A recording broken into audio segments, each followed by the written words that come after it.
So when you come in to mix, we have built, as the leadership team on the sound, a transform standard sound. We're constantly improving it every week to get better as our worship ministry. And so each week, before I leave on Sunday or before practice on Thursday, I load up our transform stock scene, is what it's called.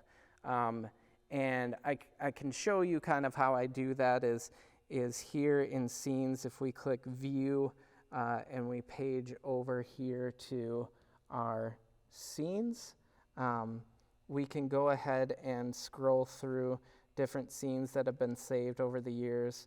And on my lucky number 33, there's one labeled Josh. This is the one that we have been improving as a sound team over just the last couple of months, hopefully years by the time this video has been out for a while, that the scene just continues to be improved. So each time somebody comes in, they are stepping into the exact same thing. So when that scene is loaded up, you'll see all of the faders that I took you through earlier.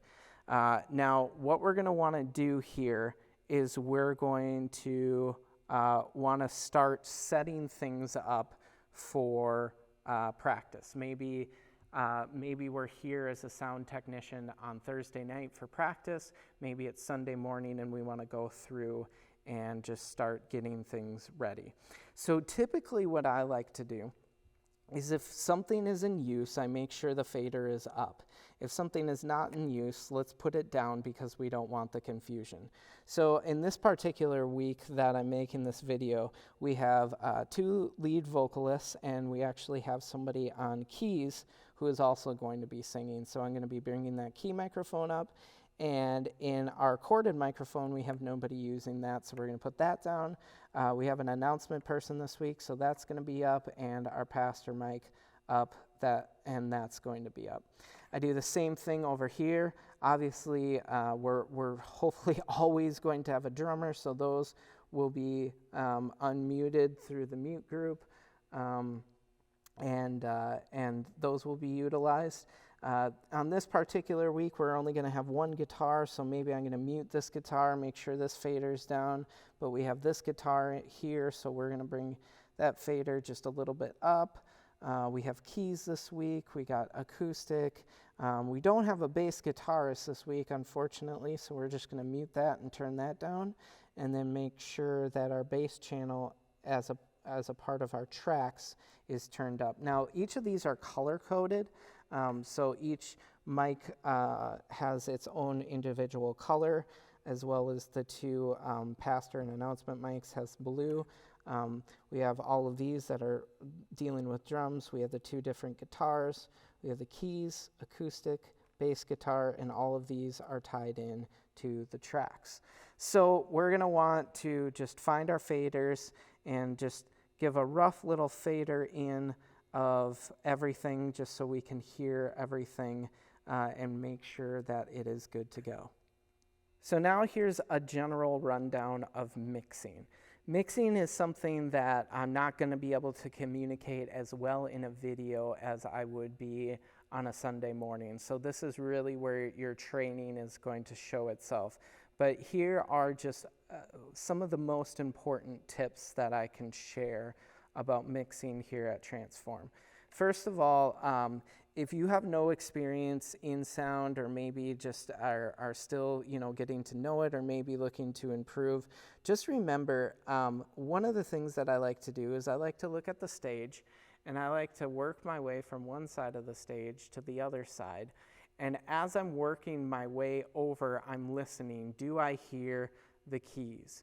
Do I hear the vocals? Do I hear each individual drum when it's hit? Do I hear the lead vocalist? Do I hear the corded vocal? Do I hear the electric guitar? And a lot of times our intuition tells us if we can't hear something, we turn it up. If we can't hear the radio in the car, we turn it up.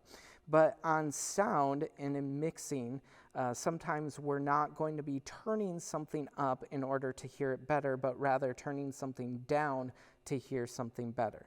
So let's use this as an example. Let's say we have our electric guitar that we're struggling to hear. It's not really that loud in the mix. So we're going to keep pushing it up. We're going to keep pushing it up. We're going to keep pushing it up. And we just cannot hear the electric. And so now we're in a territory that's a little bit more uncomfortable. But we look over on this side of the board and we see, wow, our keys in our acoustic guitar are really loud.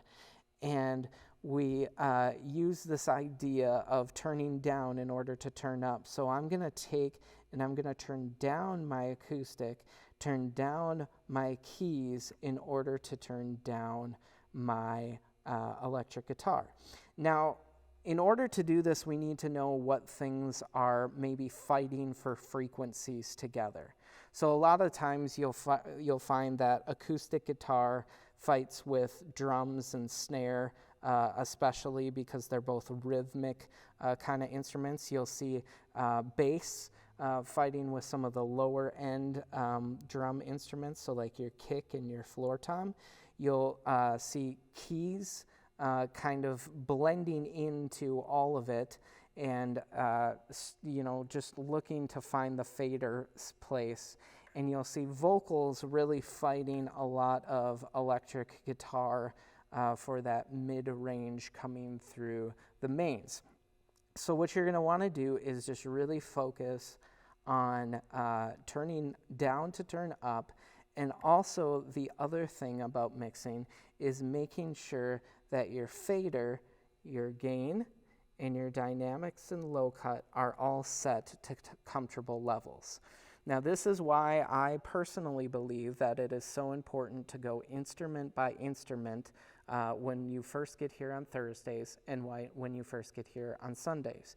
You want to hear the fullness of the acoustic guitar or the drums or each individual drum or the guitar in order to get a really good balance, depending on the player, of volume, of gain, of how much low and high end to tweak in, and how much they cut through the mix on the dynamics. And so for each person that comes in, you're going to want to be able to be able to get a sense of where that player is at, volume-wise, skill-wise, where they're at, and how to mix them properly. So that's just a general look at mixing. Again, mixing is just a little bit more hands-on, so I suggest just doing a sit-down with one of our sound techs that's really been back here a lot and can really kind of give you that ear for mixing and just give you some input there. All right, time for my favorite part of the video, which is running a service. Now, really, I believe that the most important part of knowing sound is knowing what is going on in the service. And so what I mean by that is if we can anticipate what is coming next, if we can think futuristically about mixing, we're going to have a good Sunday. If we can't, we're going to have somebody going up on stage and looking at you saying, "Am I on?" which is what we want to avoid here.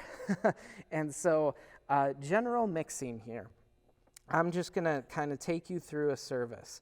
Now, at the beginning of service, everything's going to be muted. Everything's going to be off aside from our computer. Our computer is running a 5-minute countdown that's set to end at 5 minutes. And so what we're going to want to do is be ready for this service to start. And so as the countdown just winds down to about 30 seconds, what we're going to do is we're going to come up over the talk back mic, which I explained earlier, and this is the relevance of the communication. We're going to come over that talk back mic and we're going to say, "Band, you're going live," or something along those lines that indicates to their band that you are coming over here and you are hitting 1 and 2 to indicate that all vocal mics are live along with all instrumentation that is on that week. And so as we do that, everything is going to unmute. And so we're just going to want to go through and just be sure that, hey, if something's not in use, let's just mute it for good measure. If you don't want to use the mute groups, that's fine. You can go through and unmute each individual thing that's on that week. That's fine. If you really like pushing buttons, go for it. Same thing, just different place on the board. So we're live. Everything is going, and the service is hitting here. Now, what I said earlier about thinking futuristically about what is coming up. Think about what band member needs to stand out at what time. And so think about a song like Great Things by Phil Wickham. That song starts out with a very melodic, standout kind of guitar line. So we're going to want to come over to our electric fader and make sure that our electric fader is a little bit higher in the mix. But then after that intro, the electric player's got to lay back a little bit, so we're going to take them out. Now we're going to click over to our vocal channels, and we're going to make sure that, okay, red mic is lead vocalist on this song, so we're going to make sure we have them up a little bit more. And the blue vocalist is singing harmony. Now harmony is made to complement the lead vocalist, not be over the lead vocalist. A common mistake that I see some people doing is, oh, I need to hear both vocalists. And so we need to make sure that they're at a volume where I can hear both of them. And that's not necessarily true all the time.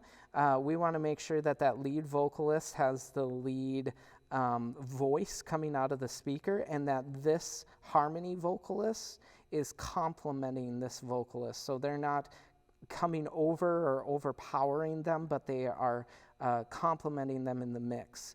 One of the other ways to do this besides adjusting the faders is by adjusting the dynamics. Never on a Sunday morning do we want to adjust the gain. That is hopefully been already accomplished in practice. So let's say now that the worship set's done, we're looking at announcements coming next. So we want to anticipate, again, that our welcome mic needs to be unmuted because our announcement person is about to walk up. Now, as announcements are going on, usually what we want to do is we want to go through and we want to mute the band. We want to make sure either by the mute groups or whatever that they're off, and that this person is got the one mic that is unmuted so that we can hear announcements. Next thing that we're going to anticipate in our service typically is some kind of video element that goes between announcements and the message. It's typically called a bumper video. For that, we're going to move back to our computer, and we're going to have our hands on the fader as that video comes up. As that video is on, I'm coming over here and I'm muting our welcome mic, and I'm getting ready for our pastor to come on, and then I'm bringing it back here. So that's a tricky part of the service that we need to remember, that there's a lot of elements, there's a lot of clicking going on because there's a lot of transition. Anytime there's transition, we're doing a lot of work, and we have to anticipate that transition in order to be successful. Now, during your mixing of the worship team, there's going to be effects. And this is, again, something that you'll learn in mixing and kind of hands-on experience of when to add those effects and when not to. But these effects channels, so you know, are not assigned at all to the pastor and the welcome mic, but only to the vocalists and the band. So if these remain unmuted for the service, it's not a big deal. You can leave them there, and so that's that. Lastly, now we've wrapped up the message. Pastor's wrapping everything up, and we're going to do the same exact thing that we did at the beginning of the service. We're going to come up here. We're going to turn on our mic. We're going to pick up our mic. We're going to say, "Band, you're going live." They're on stage. The pastor's saying the long prayer that they always say to end the service so that the band has enough time to get up. And we're unmuting everything that needs to be unmuted, either here or, again, our mute groups. And then we're live again. We're live with worship, and we're focused on our mix. And then at the end of the service, we do the end of the service differently, depending on the week. Sometimes we may have the pastor come back up and we'll have to unmute that mic. Sometimes the worship vocalist will dismiss. Sometimes the pastor will. Sometimes after that dismissal, the band will continue to play. And other times the band will not, and we'll go straight to house tunes. So that one is determined on Sunday mornings, and you'll get more information about that. Here is the important thing about the end of the message. Mute the pastor. Not just because we don't want to hear the pastor singing the last song, but also because if this is left on, we're going to get a massive amount of feedback through the speakers as he walks off of stage. So you just want to be a little bit cautious about that. So again, a lot of this stuff is hands-on experience. As you do it more, it's going to be kind of ingrained into you more. So if you have any questions, any comments, any concerns, please let me know. Thank you.